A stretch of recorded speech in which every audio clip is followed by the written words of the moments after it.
Mga kababayan, kamusta pong muli? Si Kamanong po inyong lingkod ay muli pong nagbabalik at samahan niyo po inyong lingkod dito po sa Tambahay Makabayan. Tayo po'y magkumentuhan.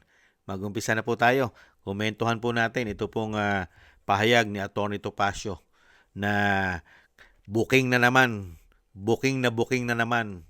Ito pong tinatawag po ng bangag ng kanyang ate.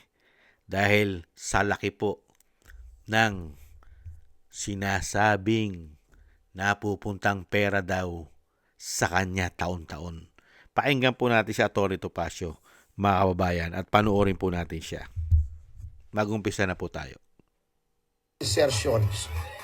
Kaya Ito po, umpisahan po natin. Ulitin po natin. kaya pala ganun kalaki ang insertions.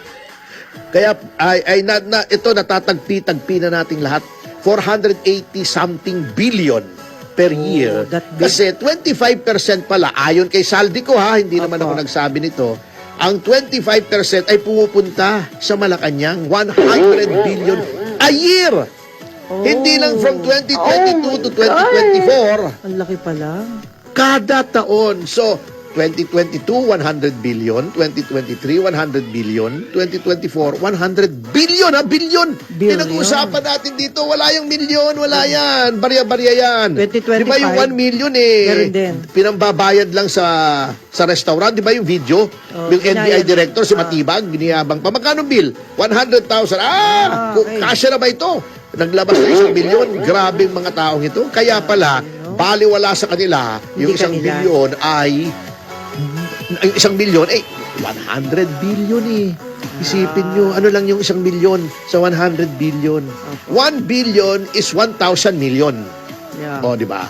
So, 100 billion is 100,000 na milyon. Yes. Isipin mo, ako hindi ko, kung gagawin mo yung mga bundle-bundle na tigwa 100,000, Hirap pili mo bilangin. 10, 100,000 ang 1 million. Oh. So, ilang bundle yung 100,000? 10 bilyong bundle. Bigat nun. Ang dami noon! Yung 5 bundle lang, minsan ang hirap na, gano'n nakataba Hirap yun na bitbitin. Oo, hirap ka na Kaya pala ganun kalaki ang insertions. Kaya ito natatagpi-tagpi na nating lahat. 480 something billion per year. Grabe, no? 25% pala, ayon kay Saldico hindi naman ako Grabe, di po ba? Grabe. Ganyan po kalaki. At yan po, pinatotohanan po yan ng Korte Suprema na talagang taon-taon po ay grabe po ang ginagawa po sa kapirahan ng Pilipinas. Inilalagay po saan? Sa mga unprogram ang budget ng bansa, mga kababayan. At totoo po yung sinasabi, di po ba, ni Atty. Topacio? Ito po yung, yan po yung pinag-usapan noong nakarang araw po sa oral argument po dyan sa Korte Suprema. Hindi po ba? Yan po ay 2024 pa lang po yan. Yan po yung sinasabi ni Atty. Topacio. Yung ginawa po sa NET ay 281 billion mahigit.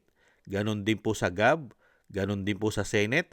Pagdating po sa BICAM, dyan po sa Kongreso, lumalabas po na 731 billion mahigit. At yung sinasabi ni Atty. Topacio, yung sobra ang inilaki ay 449 plus billion, mga kababayan. At yan nga po ang sinasabi ni Atty. Topacio at ni Saldico na talaga palang pag pinagtagmi-tagmi mo, pinagtakip-takip mo, pinagdugtong-dugtong mo, yung sinasabi ni Saldico, malaki daw pala talaga ang katotohanan na yung 100 billion a year, 25%, mga kababayan, yan po dun pa lang sa mga unprogram. Paano pa yung mga binadgetan katulad sa DPWH? Hindi po ba? Sa DepEd. Hindi po ba? At lalong-lalo po dyan sa lahat po halos ng departamento. Napakarami. DSWD lang, ang laki ng budget. Hindi po ba? Ang health, hindi po ba? Ang ito pong Department of Agriculture natin, hindi po ba? Lalaki ng budget. Paano kung may 25% pa rin doon? Hindi po ba? Kaya yung sinasabing 100 billion a year na sinasabi ni Saldico, pagka ganito po kalalaki ang insertion at mga allocable, mga kabayan, at sinasabing mga unprogrammed appropriation, ay dyan nila nilalagay ang budget ng bansa. Halos napakalaki ang inilalagay nila dyan. At sino lang po ba ang may karapatan para makuha yan? Yung mga pera na nilalagay sa unprogram na hindi po bababa, mga kababayan, 700 plus billion. Mga kababayan, biruin nyo, 731.448.566 billion. Nakita nyo po yun, mga kababayan? 731 billion 448 million and 566 pesos.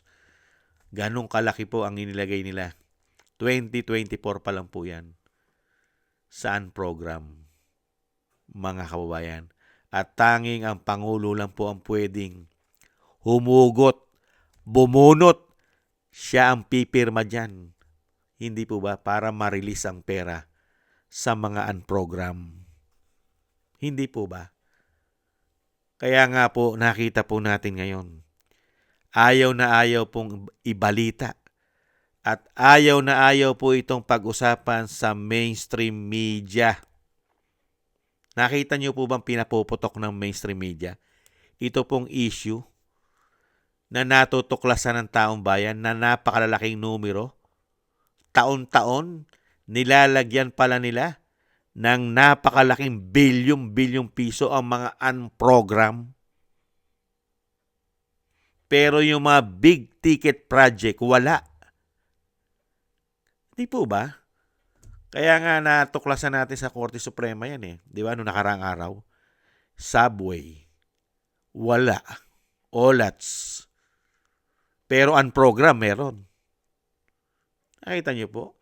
Yung ating mga railways na magduduktong sana at paikinabangan ng taong bayan. North to Luzon to South. Hindi po ba? Nada. At lalong-lalo po, yung mga makakatulong pa sana na mga programa na napakarami sana para sa ating ekonomiya ay nailalagay lang po pala nila sa mga unprogram nila, mga kababayan. Ibang klase, no? Kaya dito, mapagtatagmi-tagmi mo talaga Dahil mismo si Atty. Topacio ay talagang naniniwala na at naniniwala na tayo kay Saldico na talagang grabe. Kasi yung ganyang kalaki sa loob lang ng 12 buwan, yung 281 billion mahigit at dinagdagan mo pa ng 449 billion at naging 731 billion ang mga unprogram na nilagay mo riyan. Ano po napakinabangan ng taong bayan? Nakita po ba yan? Yang 700 plus billion na yan? Nakita po ba natin yung mga programa na sinasabing unprogram? Nakita po ba ng taong bayan yan? Hindi. Dahil mismo ang Pangulo, hinahanap niya ang proyekto niya, ang kanyang flood control scandal. Wala siyang makita na 5,500.